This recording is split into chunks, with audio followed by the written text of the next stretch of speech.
Did you know that hair growth is a cycle with 3 distinct phases? The first phase is the anagen phase, also known as the growth phase. Next comes the catagen phase, a transitional period when hair follicles undergo changes. Finally, we have the telogen phase, a resting period for the hair and hair follicles. But what if we could enhance this cycle? Enter spermidine, a compound that promotes human hair growth. Spermidine has been shown to increase hair shaft production by over 20% after just 6 days in culture. It also influences the hair growth cycle, increasing the percentage of hair follicles in the anagen phase. And it doesn't stop there. Spermidine also reduces the percentage of hair follicles in the catagen phase. This is possible because spermidine upregulates the expression of keratin K15, a protein associated with epithelial stem cells.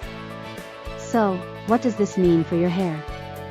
With spermidine, you can expect hair follicle regeneration, robust hair, and reduced hair loss.